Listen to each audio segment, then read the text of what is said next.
Hi students, in the model that we will be discussing today, you will be learning about the physical contamination and the allergen contamination in the food.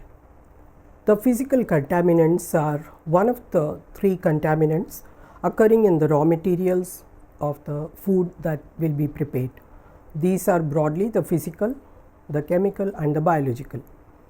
The physical contaminants include the stone, wood, personal items that are used by the food handler, or due to cultivation from the soil there could be contaminants, or due to pest infestation there could be the residues of the dead insects or their fecal matter, etc.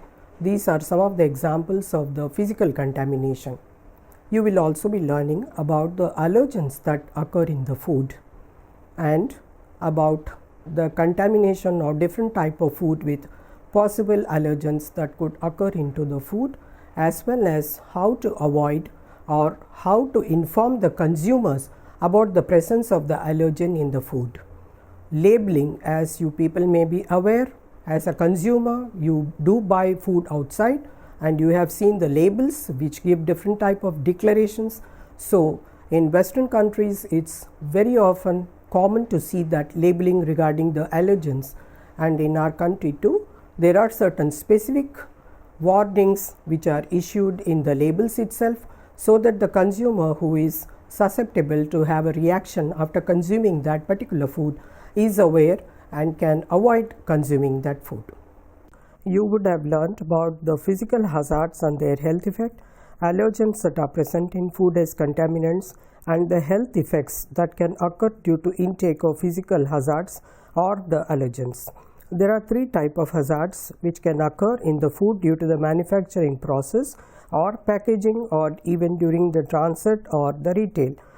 The physical hazards are most common and easily identifiable because they are visible to the naked eye and therefore most likely to be reported by the consumer as well as realized by the consumer. In view of their ease of detection, it is therefore not possible for the traders to hide or do willful adulteration beyond a point. They are found in the food therefore willfully or as a result of processing. For example, presence of iron filings in the tea leaves that was a problem sometime back in India occurred due to some problem in the manufacturing process. Let us now see the definition of a physical hazard that you can see in the figure. A physical hazard is an extraneous object or a foreign object which is present in the food item and that can cause illness or injury to a person who is consuming that food. These foreign objects include bone chips, metal flakes or fragments, injection needles, pieces of product packaging, glass, wood fragment, insects, filth, personal items and any other foreign matter which is not normally found in the food products. Sources of these contaminants are the raw material, badly maintained facilities and equipment, improper production procedures and poor employee practices. Processors must therefore determine the procedures to control these physical hazards by developing what we know as the hazard analysis at critical control points in the facility, as well as implement and monitor the food production with a view to exercise at the points where contamination can occur. The control of physical hazard therefore is very important. What are the methods? These methods include inspection of the raw material and having specifications, the vendor certification, metal detectors, use of X-ray technology to detect bones, etc., as well as effective pest control in the facility. Preventive equipment maintenance, proper sanitation procedures are additional aspects that have to be looked into. In addition, proper maintenance and calibration of the detection equipments are very vital. It is also important to handle the packaging material, proper shipment or transport, receiving and storage practices in an appropriate manner, as well as the packaging of the finished products in tamper-proof or tamper-evident packaging. It is important to educate the employees since a significant portion of the items that are reported in the fruit products sometime are personal items dropped by the employees, like jewelry mostly. It's also worth considering less obvious methods of prevention like protected light fixtures and controlling contact between pieces of machinery, because sometimes the bulbs or other parts of the equipments also do fall into the food while the food is being prepared or processed. In this table given in this PowerPoint, you will see the various categories of metals and non-biological and the biological, and this figure gives you a contamination of a canned product with a physical hazard.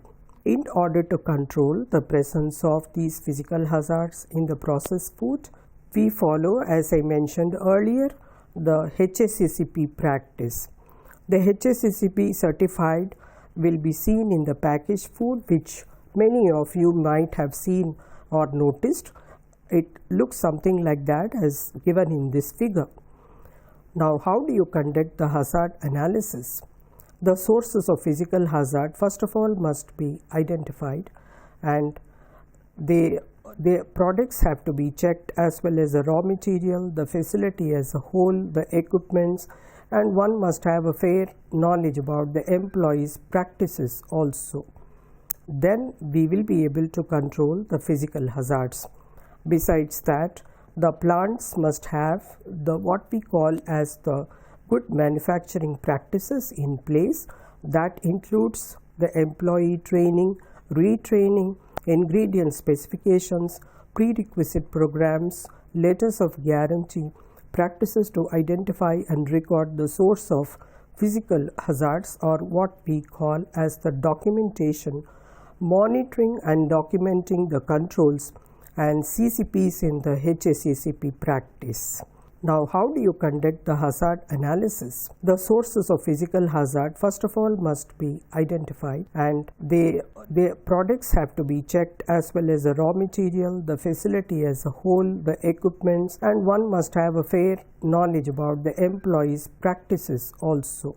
Then we will be able to control the physical hazards. Besides that, the plants must have the what we call as the good manufacturing practices in place.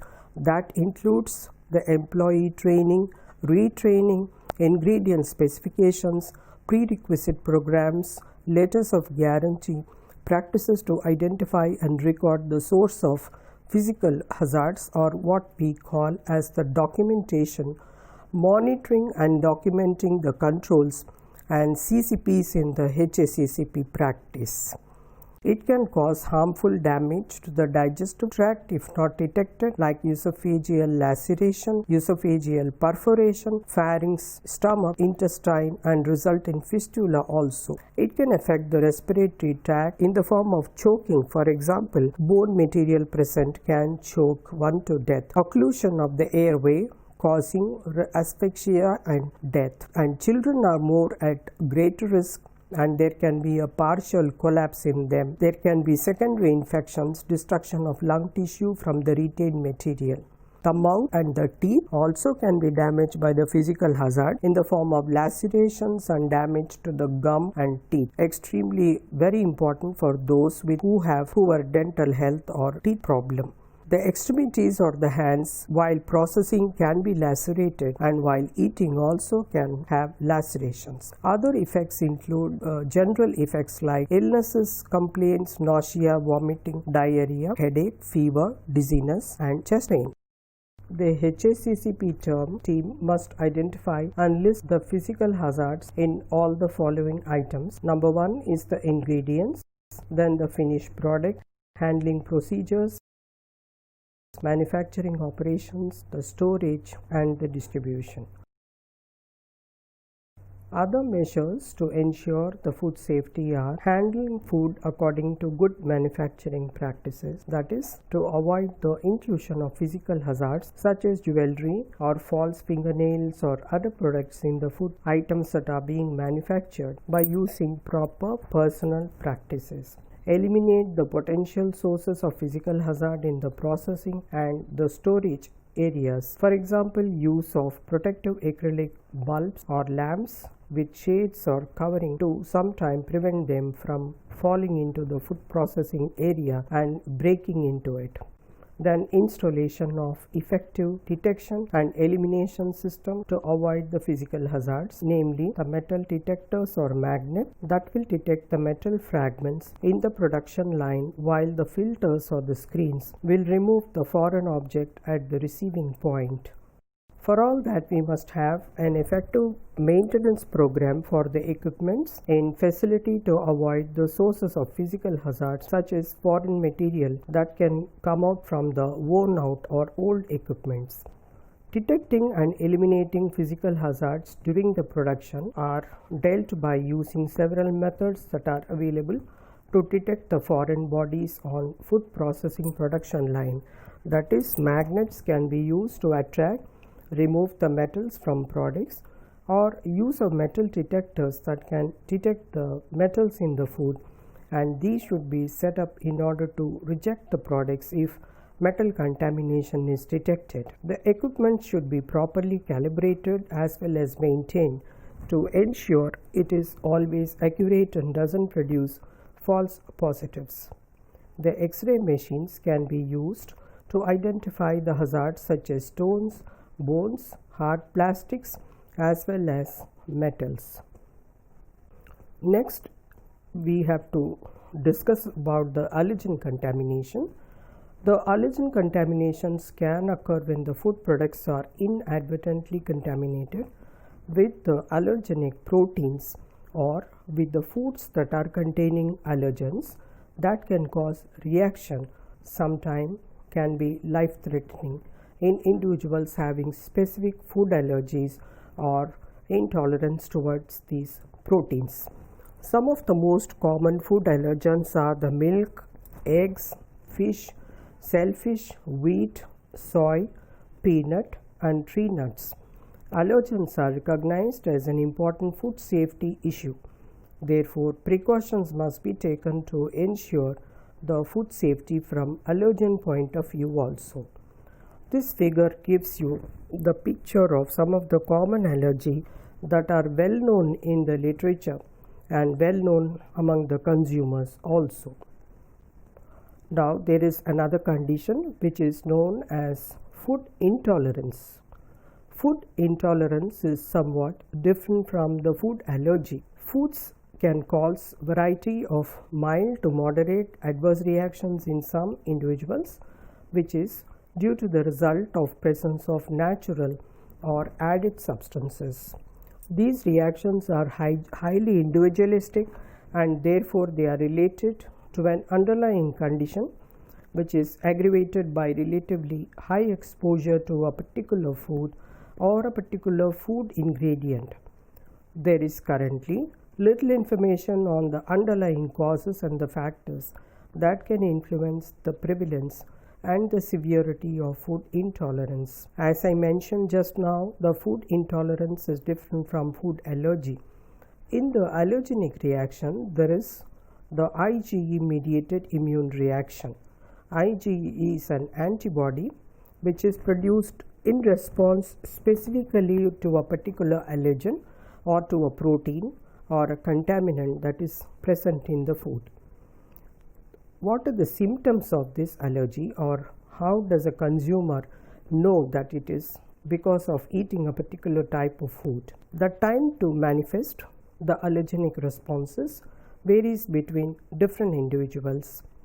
It can happen immediately after consuming it or after several hours. These symptoms may be itching in and around the mouth, the hives, tightening of the throat, vomiting, abdominal cramps, diarrhea, sometimes wheezing, shortness of breath, reaction on face, hands, loss of consciousness, and even death, because these are all due to the antigen antibody reaction occurring in the body of the individual to various extent.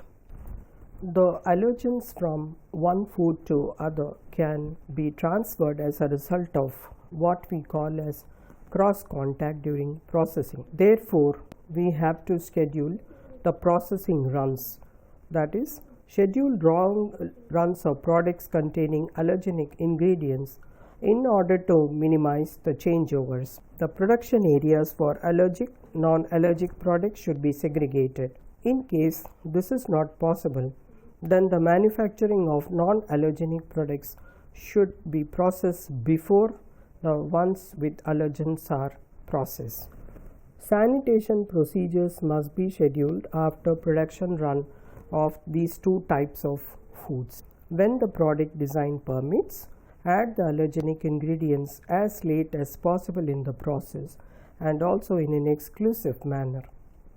During the manufacture, traffic patterns of the raw material, packaging supplies, employees, all must be arranged in such a manner that there is limited contact between these various items or people during the manufacture of allergen containing products. If possible, have dedicated processing equipment, space, lines to prevent allergen cross contact. Whenever possible, make products with similar allergens on the same equipment. For production lines with crossover points, prevent allergenic foods from falling onto non-allergenic production lines. When processing lines are in close proximity, minimize the allergen risk by adding physical barriers to separate the allergenic and non-production lines. Dedicated tools, containers, vessels, utensils must be used for these two, and if required, color code must be used to identify allergenic ingredients and or the products. When dedicated utensils and equipments are not possible, then items must be sterilized or sanitized prior to using in the manufacture of non-allergenic products. Minimize the reuse of processing or cooking media such as water or oil. The oil which is used to prepare the processed foods with allergen should not be used for non-allergen. It will definitely have some contaminating material.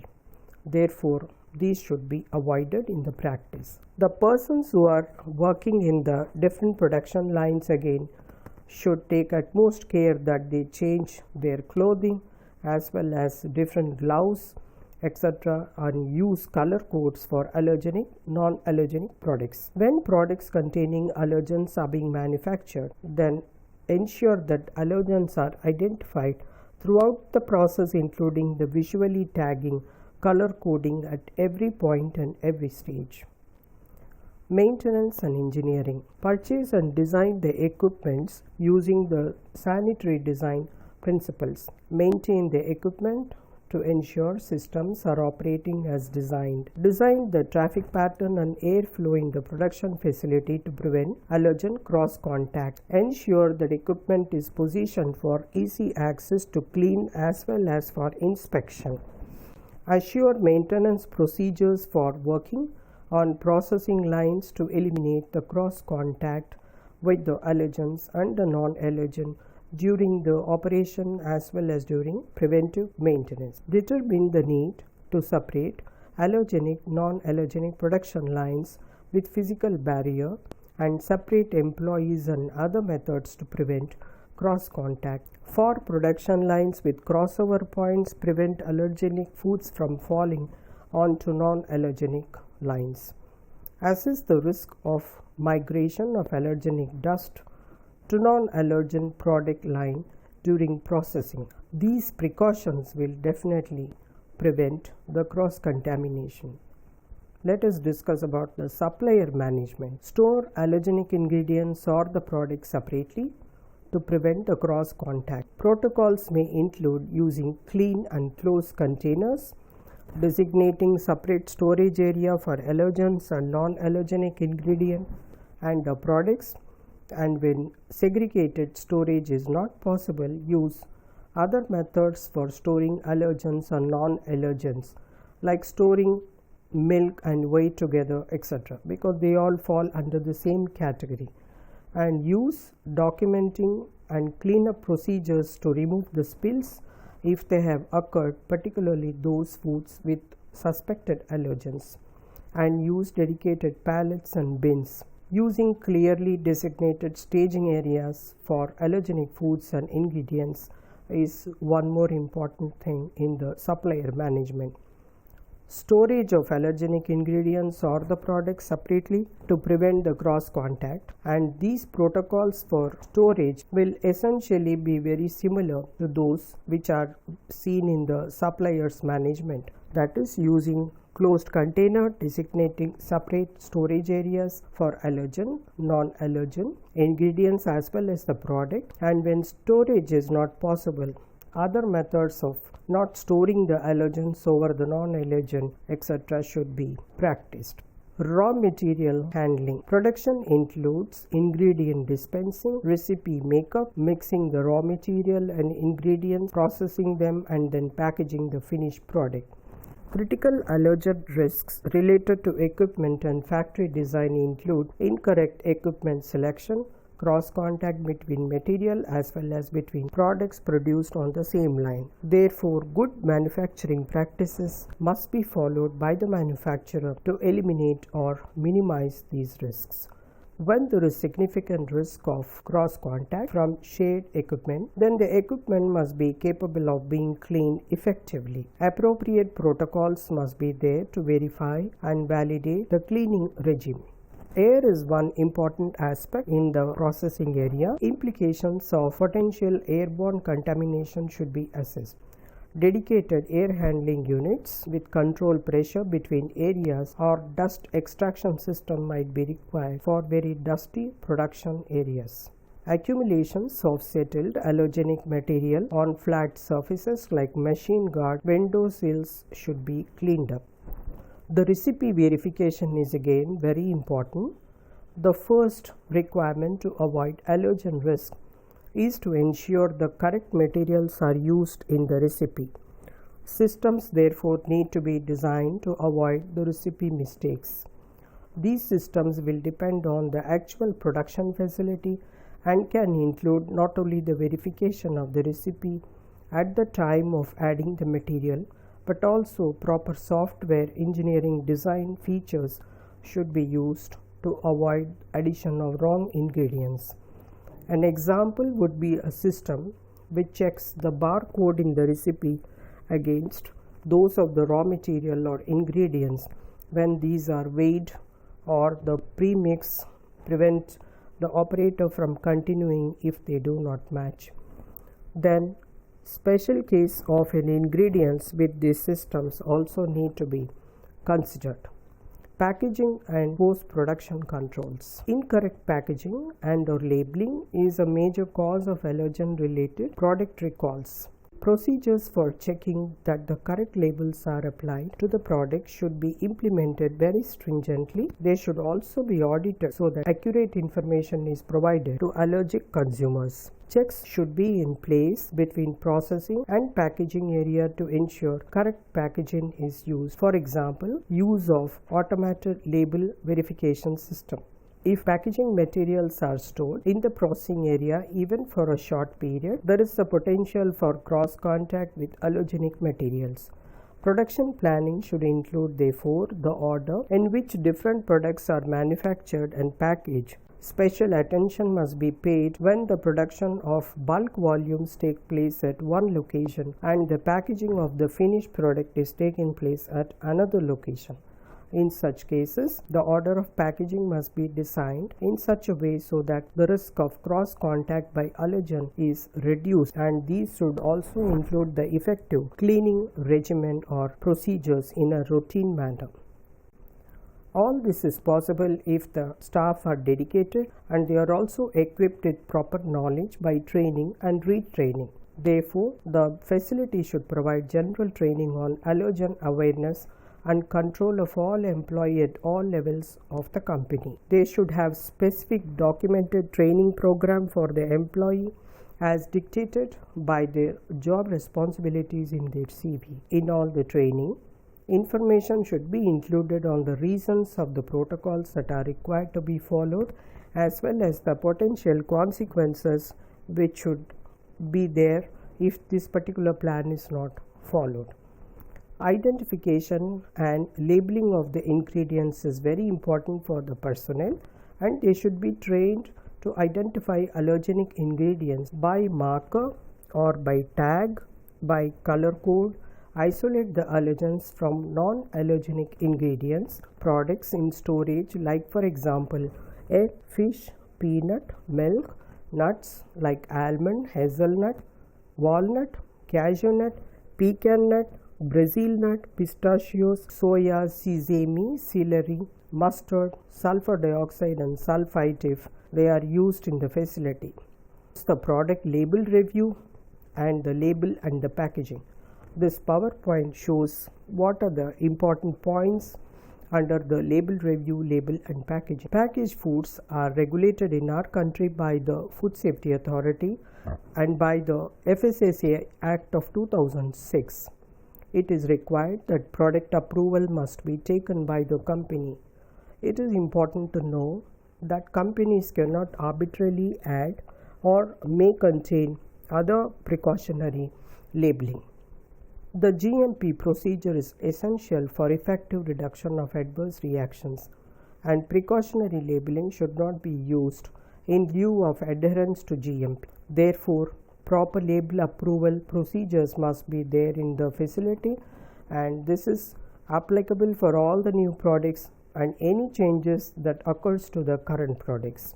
The review of incoming labels prior to receipt must be there, checked for accuracy.